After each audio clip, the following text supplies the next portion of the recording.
अस्सलाम वालेकुम दोस्तों हमारी स्टोरी का जो मरकज है आज दुनिया का सातवां बड़ा अमीर और चाइना का सबसे बड़ा अमीर आदमी जैकमा है, जो कि अक्टूबर 2020 से एलिजेडली मिसिंग पर्सन में कह लें या सोशल सर्कल से दूर हैं वो। तो उसके बारे में है कि वो दुनिया के सातवें बड़े अमीर कैसे बने और चाइना के सबसे बड़े अमीर आदमी कैसे बने और यहाँ तक वो कैसे पहुंचे। तो 1964 को जैकमा जो है वो चाइना में पैदा हुए और इसके बाद इन्होंने जो इंटरमीडिएट के जो एग्जाम थे वो दो मरतबा उसमें ये फेल हुए। और ये क्लासिक एग्जाम्पल है उन लोगों की जो कि हिम्मत नहीं हारते। और इसके बाद इन्होंने 1988 में ग्रेजुएशन की और वहीं पे इन्होंने इंग्लिश टीचर के तौर पर इन्होंने पहली जॉब की और उस जॉब में इनकी जो तनख्वाह थी वो $12 थी। अच्छा, 30 से ज्यादा कंपनियों में इन्होंने कोशिश की नौकरी लेने की और उसमें से जो है ये नाकाम हुए और 10 बार तो इन्होंने हार्वर्ड में अप्लाई किया और उसमें भी ये नाकाम हुए। और सबसे दिलचस्प बात ये है कि इन्होंने जो मशहूर फूड चेन है KFC उसमें अप्लाई किया और 24 लोग थे जिसमें से 23 सिलेक्ट हुए और वाहिद बंदा जो रिजेक्ट हुआ वो जैकमा थे। तो इन्होंने वहां पे हिम्मत नहीं हारी और 1995 में इन्होंने अपना जो है अमेरिका का सफर किया और अमेरिका में जाकर इन्होंने इंटरनेट के बारे में मालूमात हासिल की और फिर इन्होंने पहली कंपनी वहां पे बनाई चाइना येलो पेजेस के नाम से, और जो कि दूसरी कंपनियों के लिए वेबसाइट पेजेस बनाती थी। तो 1999 को वापस चाइना आए और आकर अलीबाबा, जो कि आजकल बहुत बड़ा ग्रुप है जिसने बड़ी बड़ी कंपनियों को पीछे छोड़ दिया, उसकी बुनियाद रखी इन्होंने 1999 में। ये काम इनका चलता रहा। सितंबर 2014 को जो है अलीबाबा ने बहुत ज्यादा बिजनेस किया, $25 बिलियन का कारोबार किया, $25 बिलियन का, और वहां से इसका नाम बना और दुनिया की अहम तरीन कंपनियों में ये शुमार होने लग पड़ी। 2016 में जो था जहां से खदशात शुरू हुए जैकमा के, और उन्होंने एक अपनी स्टेटमेंट में कहा कि चाइना में बहुत कम अमीर लोग हैं जिनका जो अंजाम है वो अच्छा हो।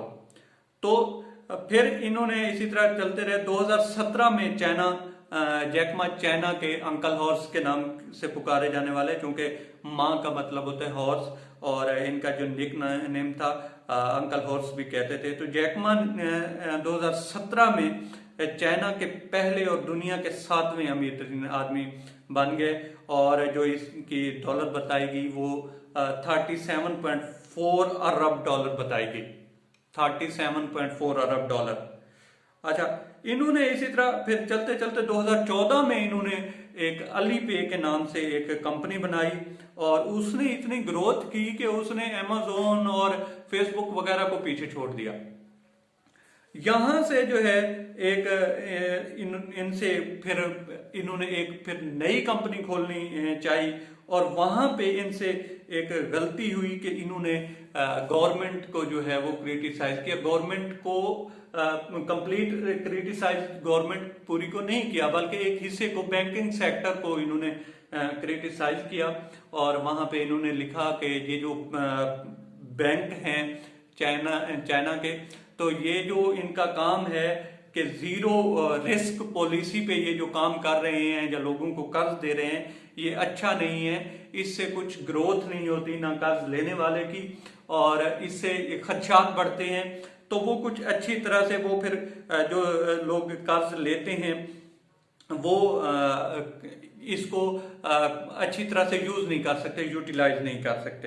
ये वो इनकी पहली गलती थी।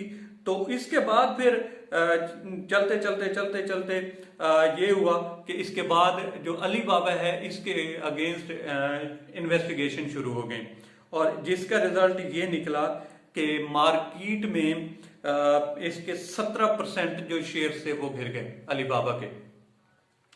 और 2019 सितंबर 2019 को ये जो जैकमा अंकल हॉर्स ने रिजाइन कर दिया अलीबाबा से, रिटायरमेंट ले ली और वहां से ये लगा कि शायद इनकी जो गवर्नमेंट है उससे इनकी बन नहीं पा रही और कुछ मामलात में जो है वो गड़बड़ी चल रही है इनकी।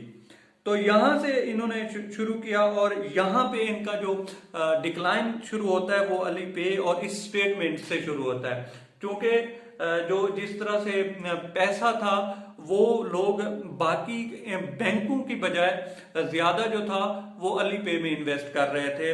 तो जो गवर्नमेंट थी उसको ये लगा कि ये जो पैसा है ये यहाँ से एक हाथ में जा रहा है या एक सेक्टर में जा रहा है या एक कंपनी में जा रहा है और बैंक जो हैं उनसे लोग ज्यादा उसको तरजीह दे रहे हैं। और ये चीज जो दूसरी वजह है बनी उनकी चुप होने की या अलेजेडली मिसिंग में जाने की।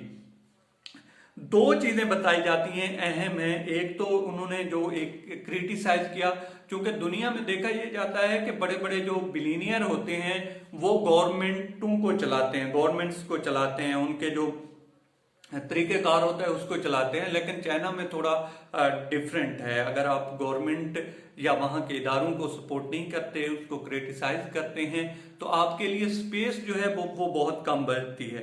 तो यही हुआ जैकमा के साथ। उन्होंने क्रिटिसाइज किया और उसके बाद एक प्रॉपर जो है कंपेन लॉन्च हुई उनके खिलाफ। और अब वो 2020 में उन्होंने जो था एक आखिरी जो ट्वीट था अक्टूबर में वो किया और उसके बाद वो सोशल सर्कल में या इस तरह से ओपन वो कहीं नजर नहीं आए। इवन उन्होंने एक शो भी खुद बनाया था, एक कंपनी बनाई थी द अफ्रीकन हीरोज के नाम से, और वहां पे भी उसका जो फिनाली था उसमें नजर नहीं आए। तो वहां से बहुत सारे अखबार ने, जैसे द टेलीग्राफ है, इस तरह के और भी काफी सारे अखबार हैं, तो उन्होंने लिखा कि हो सकता है जो इन्होंने क्रिटिसाइज किया है गवर्नमेंट को, तो यहाँ इनकी खामोशी की वजह ये हो सकती है कि शायद जो है जैकमा भी जो है बैरियर्स के पीछे चले गए हैं। क्योंकि इससे पहले भी काफी सारे लोग थे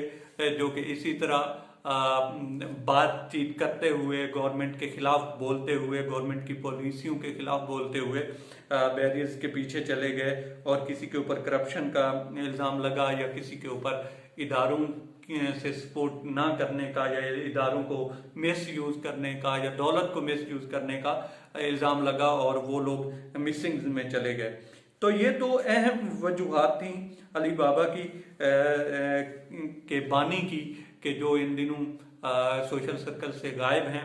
एक तो उन्होंने क्रिटिसाइज किया बैंकिंग सेक्टर को, गवर्नमेंट का एक जो कह लें झैली इदारा है, और दूसरी वजह ये थी कि जो अली पे थी वो उसकी जो ग्रोथ जिस तरह से चल रही थी और जो चाइना के बैंक थे जिस तरह से उनसे पैसा निकल कर अली पे में जा रहा था, तो जो गवर्नमेंट थी वो थोड़ी खायफ थी इन चीज़ों से कि ये जो है ये काम ठीक नहीं हो रहा, क्योंकि बैंक खाली हो रहे हैं और अली पे की जो ग्रोथ है जिस तरह से हो रही है तो ये पैसा कहीं एक ही जगह पे जा रहा है।